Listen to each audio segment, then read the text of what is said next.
buenos días con todas y todos. Este es un nuevo episodio de nuestro podcast Women See Hoy.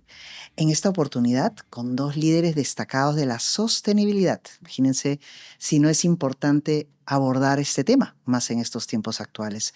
Y yo estoy muy contenta. Bueno, la verdad que llevar estos podcasts siempre nos estimulan y salimos con mucha energía. Y como ustedes saben, siempre tenemos un día de grabación de varios episodios y acabamos de terminar el primero, que es vía video. Así es que estamos con toda la emoción encima.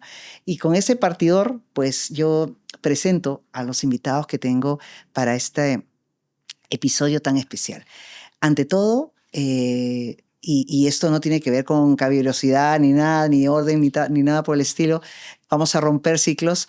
Uno de nuestros women, miembro de Women CEO y sobre todo un aliado estratégico con propósito, Fernando González. Fernando González Azurín, quien dirige Big Moon Group, una organización centrada en reclutar talento, y que nos viene acompañando a Women CEO ya hace un tiempo. Y por otro lado, una querida amiga a quien reencontré después de algunos años, ¿no? Pero que es que hubiera sido como si nos hubiéramos visto ayer, Irene, es increíble, pero que nos ha vinculado también ese propósito por las causas perdidas, pueblos indígenas, la sostenibilidad, ¿no? Los recursos ambientales y tal. No digo causas perdidas en sentido literal, sino porque es por lo esforzado que significa Irene Petkov, ¿no? Entonces, estoy contentísima de tenerlos aquí. Permítanme transmitirles o darles el traslado de los micrófonos para que cada uno se presente y después yo vuelvo a tomar el micrófono para decir su short bio. Fernando, por favor, comencemos contigo. Sí, bueno, primero estoy muy agradecido de estar aquí. Siento la energía en la que vamos a conversar de cosas de interés y que generen impacto. Así que, pues felicito a esta iniciativa que tiene la institución. Y pues nada, mi saludo también a mi compañera de panel para que tengamos una charla que sea muy gratificante. Irene. Bueno, igualmente, un gusto, Fernando, que te conozco ahora por primera vez y bueno, y este encuentro tan afortunado con Cecilia, que bueno, que nos ha nuevamente juntado para intercambiar después de muchos años la evolución que cada una ha tenido dentro de su área, ¿no? Me acompañaste en un momento bien importante de mi carrera profesional en el área de la sostenibilidad aquí en Perú. Y recuerdo pues con mucho cariño y muchísima emoción aquellas luchas que tú justamente ahora acabas de nombrar un poco alrededor del tema petrolero, indígena y de la sostenibilidad, ¿no? En el Perú, y que sigue siendo pues un tema bastante pendiente de resolver. Me siento sumamente contenta de estar aquí. Me encanta lo que estás haciendo, este espacio que estás abriendo para que las personas, ¿verdad?, que causan impacto y tienen influencia, ¿verdad?, en Perú y en el mundo y en la región, puedan expresarse y dar sus ideas y aportar, pues, efectivamente a la sociedad y a las ideas. Entonces, aquí estamos. Excelente. Listos. Yo, bueno, tengo, pues ya se imaginarán, una página larga de experiencia, pero yo diría, vamos al grano, ¿no? Yo a Fernando lo conozco por Big Moon, ¿no? Big Moon Group, que desde el día 1, yo recuerdo alguna vez que creo que cuando nos conocimos, Fernando, me dijiste, te quiero grabar, ¿no? Y creo que fue la primera vez que me grabaron así, estando en pandemia, creo, sí, ¿no? Es cierto. Y porque Fernando tenía la idea de que, a ver, en tiempos tan oscuros hay que imprimirle pues optimismo y ganas y que el entusiasmo pues no se pierda, a pesar que todos estamos muy preocupados, ¿no? Entonces yo conocí a Fernando en ese contexto. Desde entonces hemos hecho varias cosas juntos. Hoy, gracias a Fernando y al equipo de Big Moon, desarrollamos unos encuentros muy simpáticos que se llaman los Women CEO Meetings, en donde CEOs de nuestra organización vinculamos con ex ministras de Estado que también forman parte de la organización. ¿Para qué? Para tratar temas de agenda que a veces se desconocen, porque el sector privado a veces tiende a desconocer mucho la política pública, los esfuerzos que se hacen en las distintas carteras ministeriales, y la verdad que hasta ahora todos los almuerzos han sido un descubrir y también el llenarnos de una serie de compromisos para hacer a futuro, o sea que un gran aliado que nos viene acompañando para esa vinculación público-privada. Además que son almuerzos que empiezan cantando el himno nacional. Exactamente, hay que Estamos decirlo. revalorando el himno patriotas. No sabes, en todos los lugares donde estamos nos miran ahí. Que no es común, ¿no? Así es que acá Fernando nos ha dado la pauta de lo que ahora ya es una ley, ¿no? Sí. Cantarle a la bandera. Creo que ahora todos los lunes las instituciones públicas van a tener que izar la bandera y cantar el himno. O sea que visionario. Y bueno, y con Irene nos conocimos cuando Irene tenía a su cargo la dirección corporativa de ConocoPhillips. El área de ambiente y desarrollo sostenible. Nada y nada menos una de las mejores empresas petroleras que en los últimos años pudo haber estado en el Perú, que lamentablemente no estuvo demasiado tiempo tampoco, pero que hay que decirlo, yo porque siempre la recuerdo, Irene, porque era una cosa que lo que ustedes hacían era algo que iba muchísimo más allá de los criterios ESG, por hablar, ¿no? O de los criterios de protección ambiental para la industria petrolera. Era un equipo tan comprometido que por eso yo siempre te tengo presente, aparte que querida amiga, hemos pasado tantas cosas que ya la amistad profesional va a una amistad absolutamente personal, ¿no? Pero el estándar que ustedes siempre manejaron y que tú sigues manejando en todos tus programas y proyectos, bueno, nos vamos siguiendo en el tiempo, pues me hace siempre tenerte como una persona que internacionalmente ha sabido llevar la pauta del alto estándar de lo que significa la gobernanza de la sostenibilidad, ¿no? El que no es cualquier cosa. Que mucho se habla pues de sentido de propósito, ¿no? De compromisos y tal, pero eso de llevarlo a los niveles pues máximos, de máxima gestión, pues como parte ya del ADN de uno, pues yo diría que en Irene tenemos una referente. Así que bueno, la pregunta de rigor, ¿no?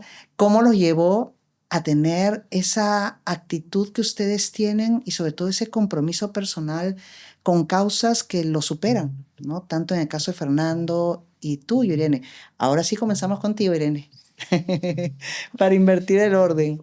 Bueno, yo entro en el campo de la sostenibilidad porque, bueno, tengo en mi ADN algunas marcas o algunos alelos que vienen de la política, ¿no?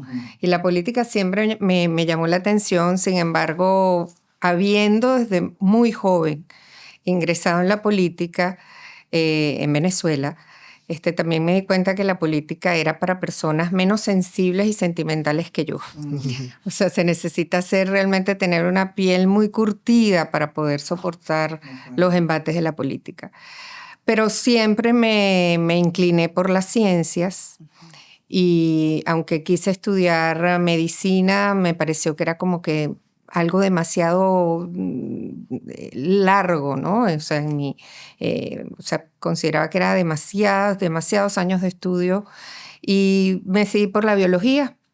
Más bien por la microbiología, y me fui a estudiar a los Estados Unidos, microbiología, y en el camino me di cuenta que la microbiología tampoco como que era mucho lo mío, porque era como que demasiado una disciplina demasiado introspectiva, por decirlo de alguna manera. O sea, es tu relación con un mundo microscópico a través de un microscopio y una actividad sumamente solitaria, la de la investigación en microbiología, ¿no? Valioso quien lo haga, ¿no? Que es el estudio valioso y necesario. Claro, pero cada quien... El estudio de las bacterias y los microorganismos, pues en general, incluyendo los virus.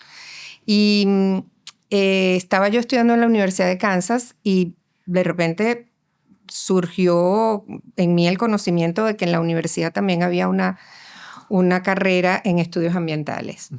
Y comenzaba en los 80 el movimiento, ¿no? de finales de los 70, sí, en los 80, principios de los 80, comenzaba a hablarse cada vez más del tema ambiental y empezó a interesarme tanto desde un punto de vista político tanto desde el punto de vista científico como tanto desde el punto de vista político. Y allí vi yo un poco, digamos, un espacio adecuado para para crecer, o sea, para desarrollar una carrera. Y de paso de transformar, contribuir Exactamente. más allá de lo que es uno mismo, ¿no? Exactamente. Era un espacio donde yo podía ver posibilidades de transformar, ¿no? Un poco que era lo que yo veía también en el área de la política, una posibilidad de influir en los cambios, de transformar. Y desde el punto de vista ambiental comencé a interesarme mucho por la planificación y la gestión ambiental.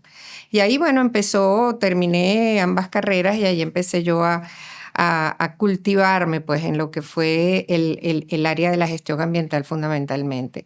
Empecé a trabajar con conservación pura y dura, porque trabajé con parques nacionales, trabajé en el sistema de parques nacionales de Venezuela. Sin ir muy lejos, me acuerdo que tenían unos programas, es que el lote petrolero que ellos tenían estaba en una zona que muchos decían que tenía, o sea... Bueno, era una reserva. De hecho, era una reserva, pero era privada, zonas prístinas, ¿no? O sea, totalmente. realmente...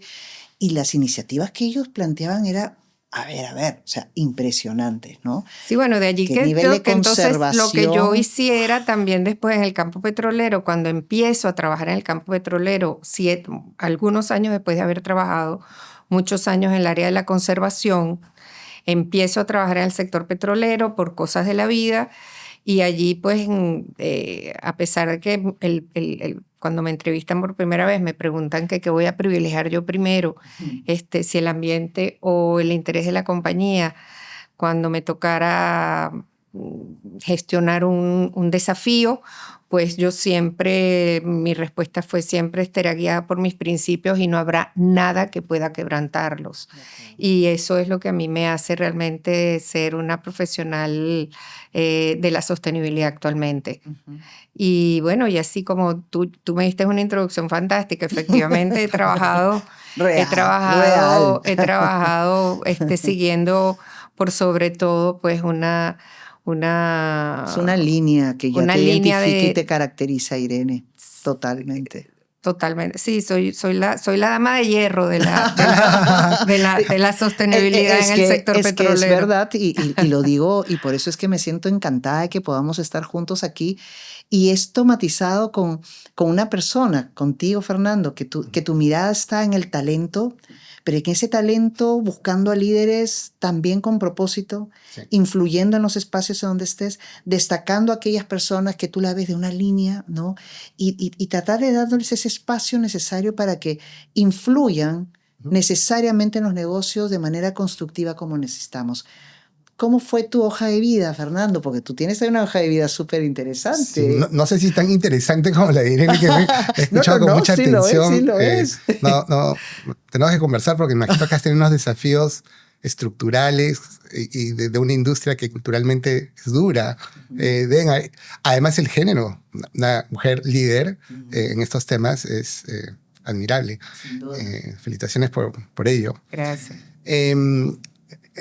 Creo que es importante hacer un par de precisiones. Todos podemos activarnos para hacer sostenibilidad en cualquier momento y no necesitamos estar en algún espacio en particular, ¿no? Probablemente algunas personas que nos están viendo todavía no se activan en este movimiento de generar impacto y ojalá que esta conversación los anime para que empiecen este hermoso viaje de hacer el bien y, ¿por qué no?, de trascender también.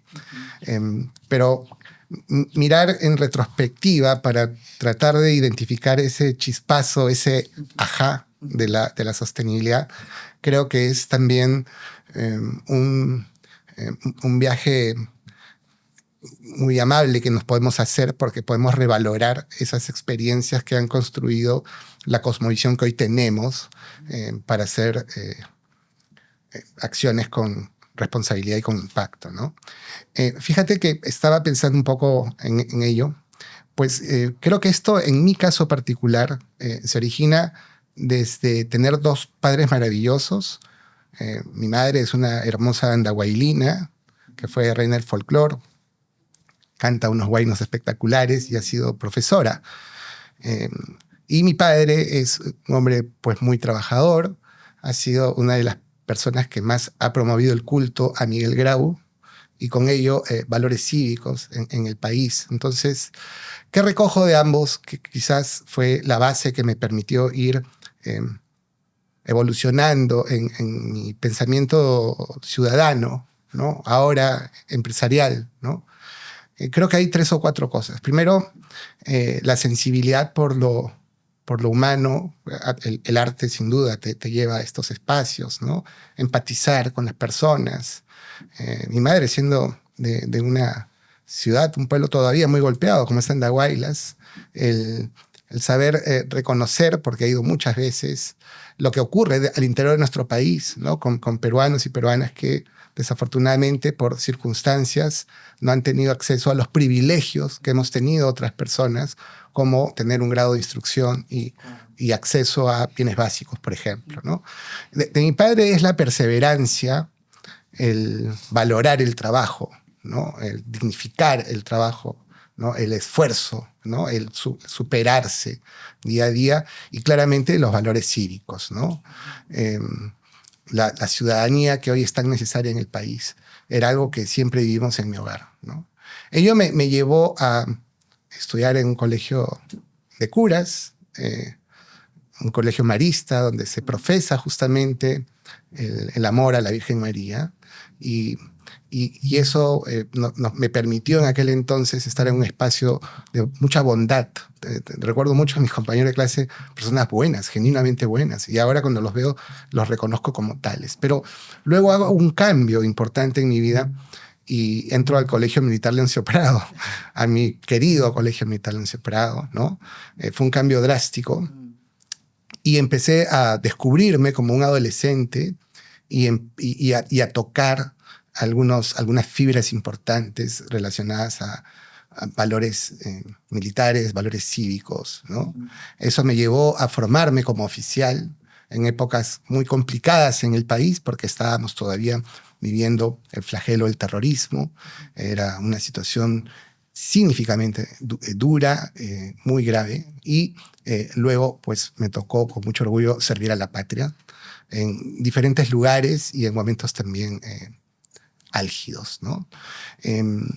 Esos años que me tocó servir, ya en una edad un poco más adulta, me permitió también volver a reencontrarme con el interior de nuestro país. He servido en la frontera, en zona de emergencia, he formado oficiales también como instructor. Y luego de cerrar esta etapa, donde seguía como avanzando en este reconocerme y conectándome con mi entorno desde diferentes espacios y matices, es que entro al sector privado, ¿no? Siempre digo un poco de broma, con una mano delante y la otra atrás, porque empezaba de cero, casi a los 28 o 29 años, ¿no? Y tuve la suerte de trabajar en empresas de clase mundial, donde a la par con el acceso a estudios de posgrado, un MBA y otras cosas, reconocí el poder del mundo empresarial en sus diferentes manifestaciones, y una de ellas era el de también hacer el bien, ¿no?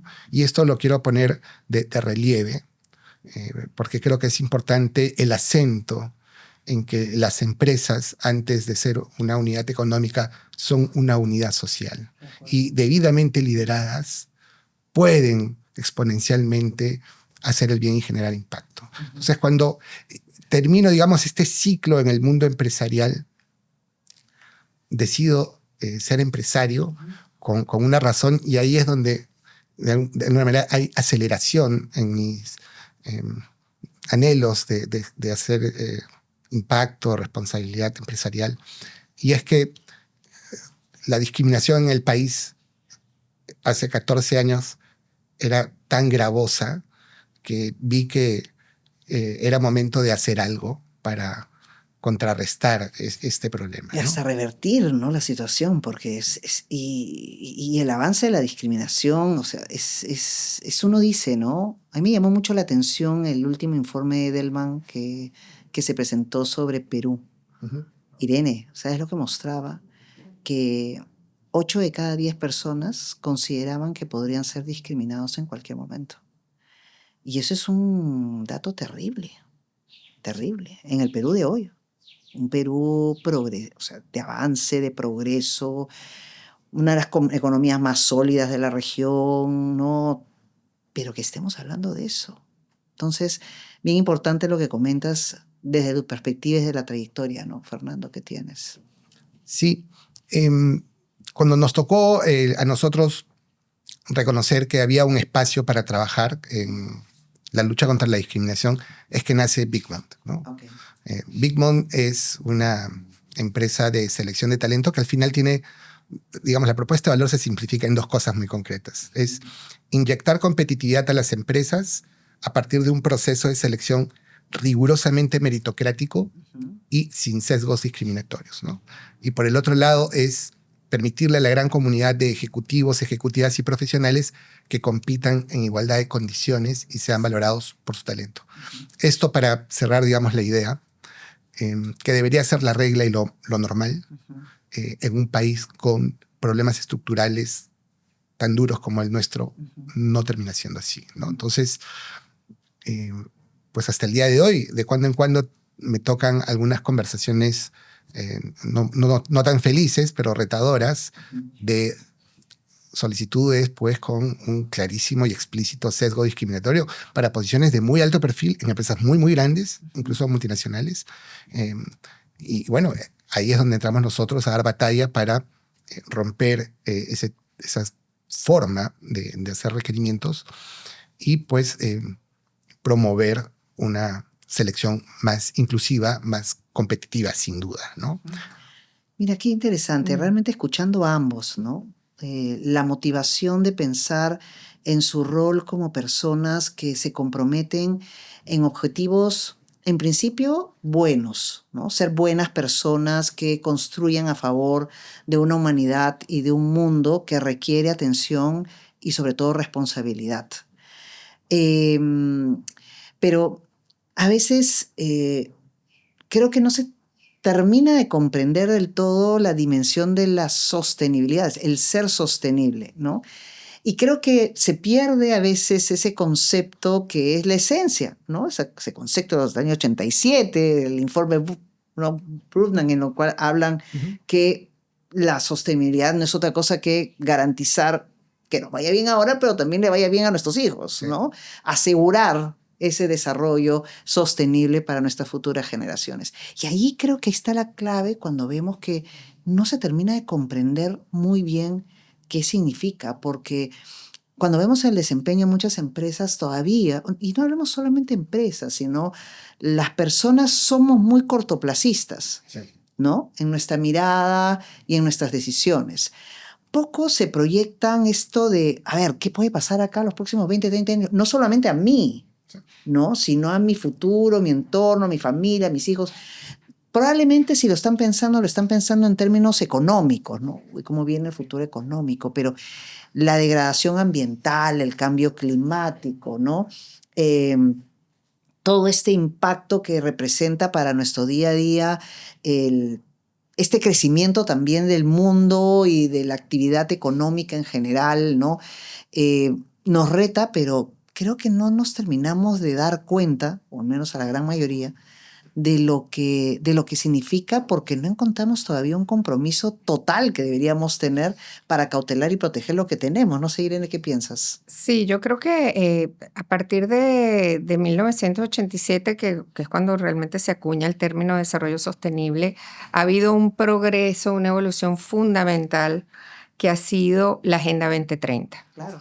Porque la Agenda 2030 para mí le dio otra dimensión al concepto de sostenibilidad. De acuerdo. En cuanto que hasta el informe de nuestro futuro común, la sostenibilidad se aprecia, o sea, al centro de la sostenibilidad o al centro del desarrollo sostenible, porque en ese momento ni siquiera se llamaba sostenibilidad, al centro del desarrollo sostenible estaba sobre todo la protección ambiental.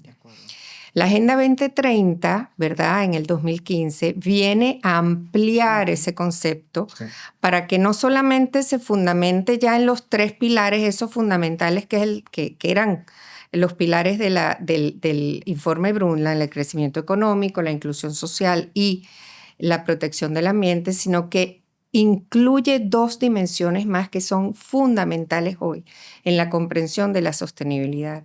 Y es allí donde nosotros tenemos que hacer muchísimo esfuerzo para tratar de comunicar y que se comprenda eso. Y las otras dos dimensiones son definitivamente la dimensión sobre la participación colectiva y la paz, donde la paz incluye a los derechos humanos.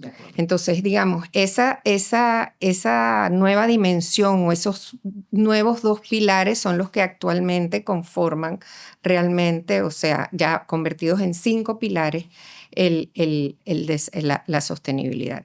Siendo que además al centro de la sostenibilidad ya no está el medio ambiente como antes, sino que están la inclusión y la equidad, comprendidas ellas además como algo básico sobre lo cual se asienta también la protección del ambiente, ¿no? Y de los recursos naturales. Entonces, yo creo que es responsabilidad, y sí, estoy completamente de acuerdo contigo en que hoy por hoy la empresa privada no solamente cree que la sostenibilidad o el desarrollo sostenible es un asunto de los gobiernos, cuando no lo es, y la Agenda 2030 realmente progresa hacia un involucramiento, ¿no?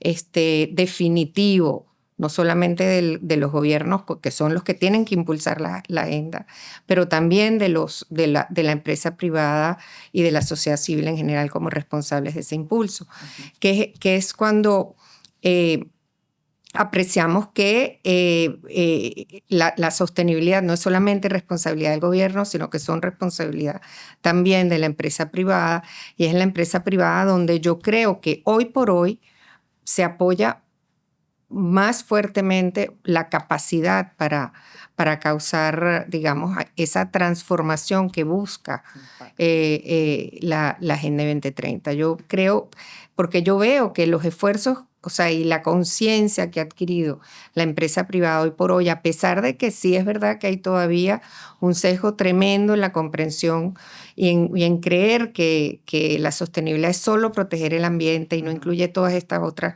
dimensiones, yo veo que la empresa privada es la que ha progresado a nivel mundial mucho más en la discusión sobre cuáles son las verdaderas dimensiones de aquello, y ha incluido ahora más que nunca no solamente el tema de la protección ambiental, sino también el tema de la equidad y de los derechos humanos, que son dimensiones que hasta ahora eran absolutamente, digamos, estaban ausentes. O poco visibles con nombre propio. Porque estaría implícita, ¿no? Desde el Pacto Global sí estaba implícito, y es más, era uno de los indicadores, pero digamos que hoy sí ya tiene un lugar, ¿no? Con nombre propio. Tiene un lugar con nombre propio.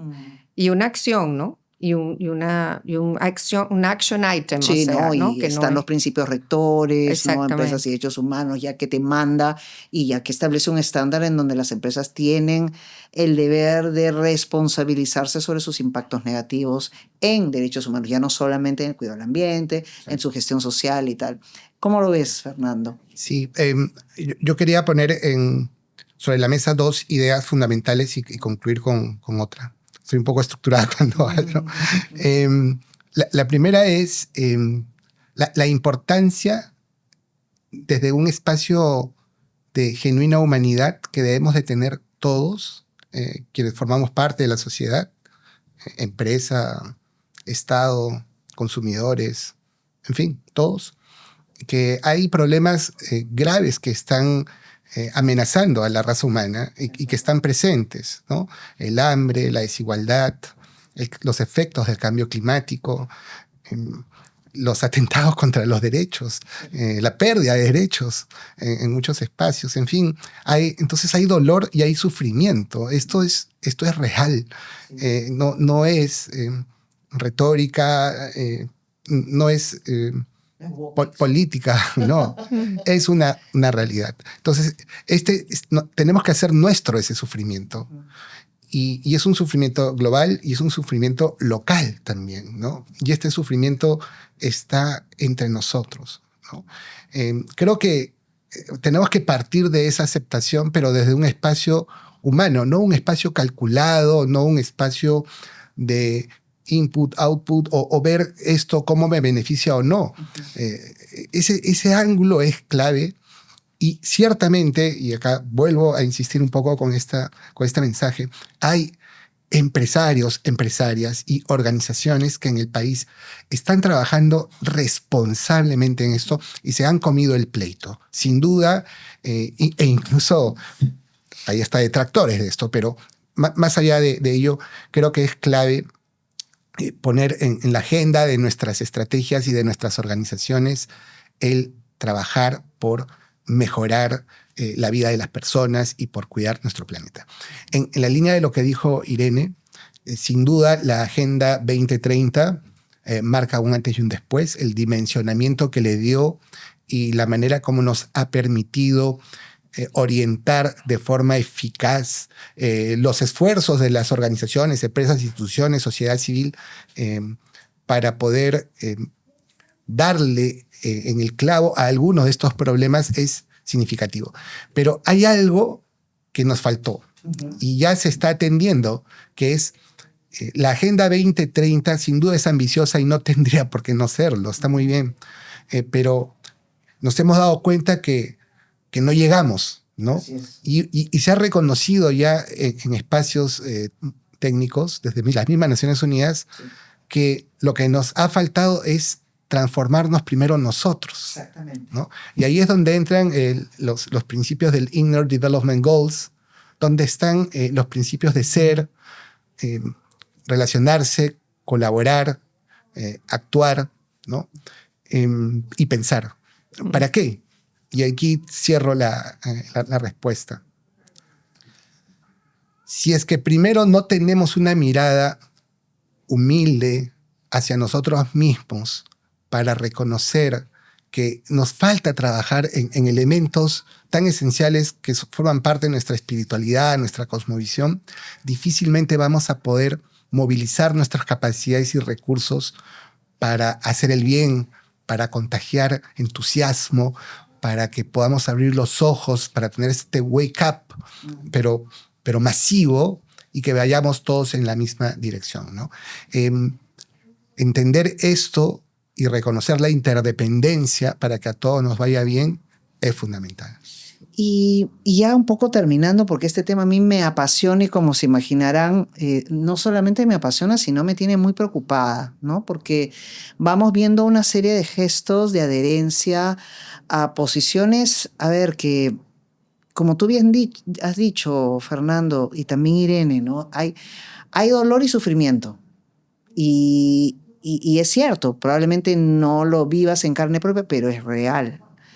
Entonces, la respuesta de un liderazgo indiferente llama la atención. Sí. ¿No? Y duele. Y duele, porque tú dices, a ver, en tiempos donde la inteligencia artificial está avanzando de una manera impresionante, donde el conocimiento es accesible a todos, en donde, la verdad, siempre digo, cómo me hubiera gustado ser joven en este tiempo, que te lo comes, es que tienes todas las herramientas para poder llegar y a desarrollarte en tus máximas posibilidades. ¿Por qué no hemos crecido en la misma dimensión en humanidad?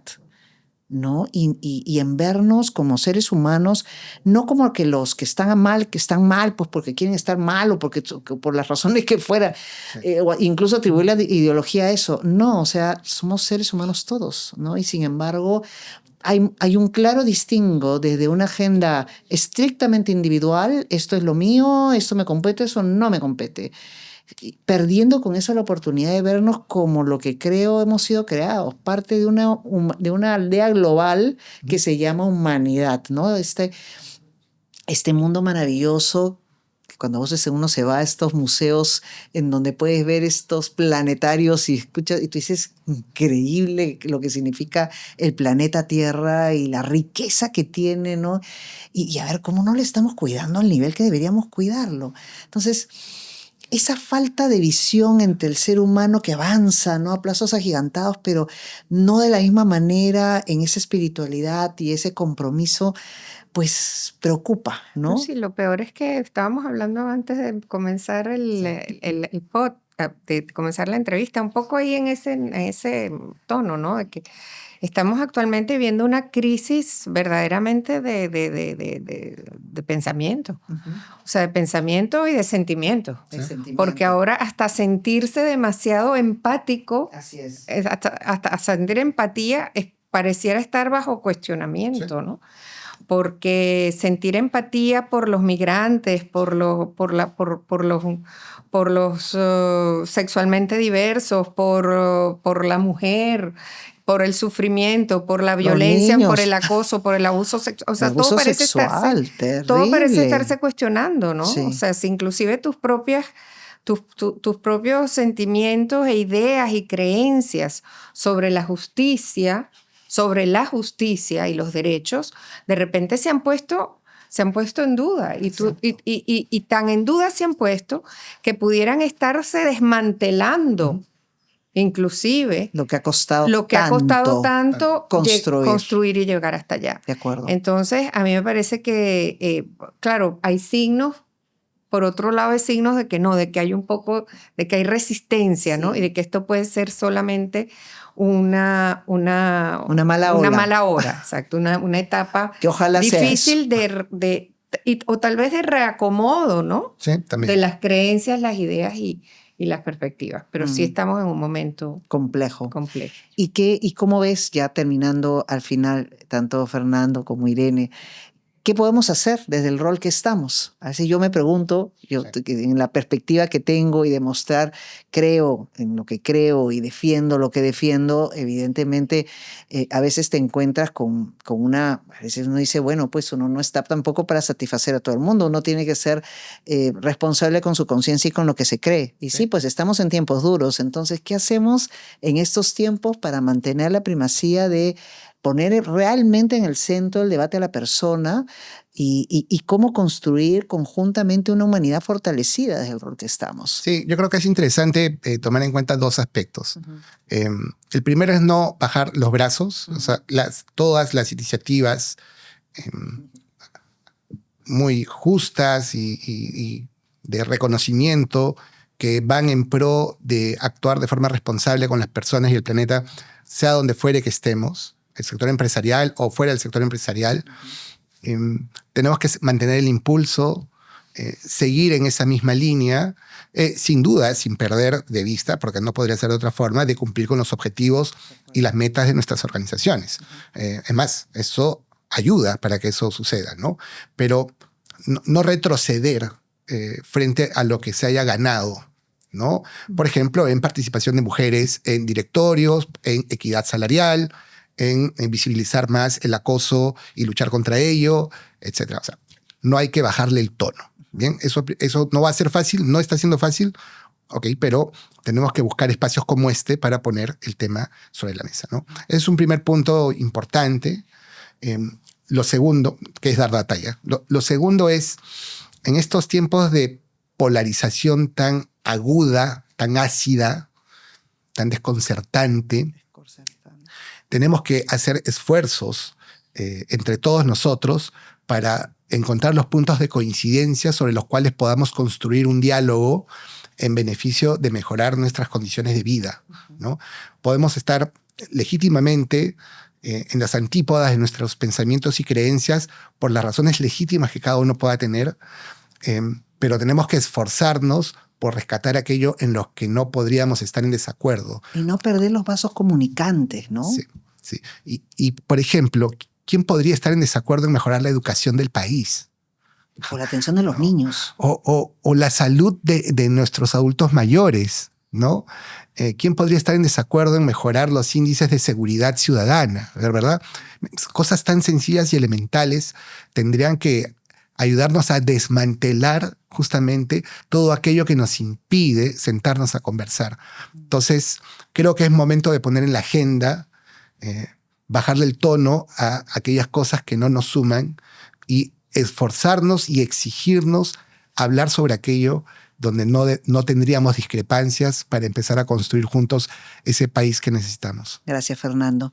Y claro, defender esos derechos, defender esos entre valores y derechos, aspiraciones a ese desarrollo que todos merecemos, pero que tampoco las medidas no signifique afectar libertades, afectar derechos, ¿no? Porque claro, es muy fácil, sin poner la ley así, papá, o sea, a ver, pero eso va a significar un recorte de una serie de, como bien has dicho, Irene, derechos conseguidos en el tiempo, ¿no? Que no deberían por qué perderse por el facilismo de una decisión impuesta porque se crea que es de corto plazo más efectiva. ¿Qué piensas? ¿Cómo lo ves? Ya para cerrar también, querida Irene. Bueno, o sea, yo que me muevo ahora, hoy por hoy, en el área de la formación y la consultoría. O sea, te lo digo desde mi rol ahora como formadora y como consultora, ¿no? O sea, definitivamente yo pongo siempre el tema de la sostenibilidad por delante, porque creo firmemente en esa visión integradora de largo plazo, fundamentada en el bienestar colectivo, la justicia y la ética, que son como que lo fundamental y lo fundamental de la sostenibilidad, ¿no? Entonces, yo creo que mi aporte en lo que yo hago como consultora y también como formadora, cuando doy mis cursos, etcétera, es que siempre pongo por delante los valores que están sobre los cuales se fundamenta la sostenibilidad y que no es otra cosa sino, como lo puedes decir tú desde un punto de vista más espiritual, ¿no? Como lo ha puesto Fernando, o sea, una necesidad y una obligación de hacer el bien. Claro, es un bien que está bastante, digamos, conceptualizado, ¿no? O sea, podríamos siempre discutir lo que es el bien también, sí. ¿No? Lo que es el bien allí. Y ahorita estamos frente a esa discusión, ¿no? Pero yo creo que sí, que tenemos que seguir muy fieles a seguir manteniéndonos dentro de una visión integradora